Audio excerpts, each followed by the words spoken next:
Rasa capek terbayarkan ketika menemukan rebung montok sebanyak ini guys. Suasana di sini tuh tenang banget ya guys, cuma ada suara alam dan petualangan seperti ini yang selalu bikin kangen. Selain dapat bahan makan gratis, bonusnya kita bisa healing gratis juga. Tapi ingat ya guys, ketika kita masuk ke dalam hutan seperti ini, jangan lupa berpakaian yang lengkap. Seperti kami juga menggunakan kaos kaki, karena di dalam hutan seperti ini banyak sekali pacat ya guys. Apalagi di sini tuh lembab banget habis hujan. Baru aja kita memasuki rumpun bambu dan ternyata mama aku mendapatkan rebung pertamanya guys. Di sini rebungnya tuh besar banget. Nama rebung sebesar ini kalau di tempatku namanya rebung betung ya guys. Dan ini dia poinnya. Kalau kita ngambil rebung, jangan langsung asal tebas di atas tanah ya guys. Kita harus gali sedikit tanah di sekelilingnya supaya bisa memotong bagian pangkal yang empuk. Kalau kita tebas ketinggiannya, bagian bawahnya yang keras malah terbuang sia-sia.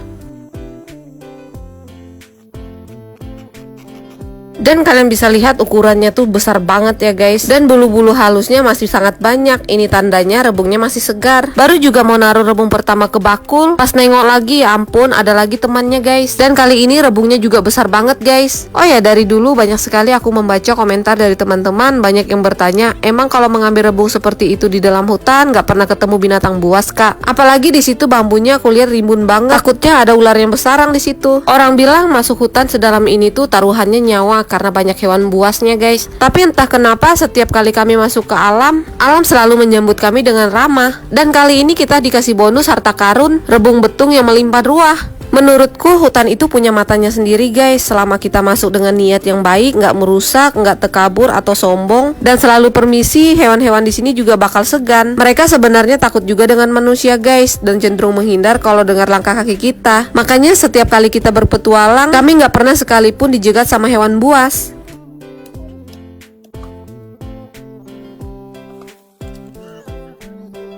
Kalian bisa lihat di sini batang rebungnya tuh besar-besar gitu ya guys. Itu tandanya usianya udah puluhan tahun. Dan biasanya disitulah tempat rebung betung raksasa lagi sembunyi guys. Setelah kita mencari rebung betungnya dan sekiranya sudah cukup, di sini langsung aja kita bawa turun ke sungai untuk membersihkannya guys. Supaya nanti ketika kita balik ke pondok kita ndak membawa sampahnya lagi. Dan yang lebih pastinya ketika kita sudah sampai di pondok bisa langsung kita bersihkan untuk kita makan. Dan ini juga mempermudah kita ketika kita perjalanan balik ke pondok guys, karena lumayan berat juga kalau dipikul balik ke pondok. Ya hitung-hitung mengurangi beban kita sedikit. Apalagi kalian bisa lihat di sini rebungnya tuh gede-gede semua. Lumayan berat juga kalau kita pikul selama perjalanan. Dan kali ini yang mengupas rebungnya di sini adalah bapak aku ya guys, karena bapak aku lihai banget dalam membuka rebung seperti ini. Dan pastinya cepat banget ya guys, karena kita buru-buru juga mengejar hari. Karena takutnya nanti kita kemalaman di jalan, apalagi di sini kita nggak membawa senter. Mungkin nanti setelah lihat video ini banyak sekali teman-teman yang bertanya, kalau panen rebung sebanyak itu emang dikonsumsi pribadi kah atau dijual? Nah biasanya kalau kita mendapatkan hasil yang berlimpah seperti ini, biasanya sebagiannya kita jual juga ya guys.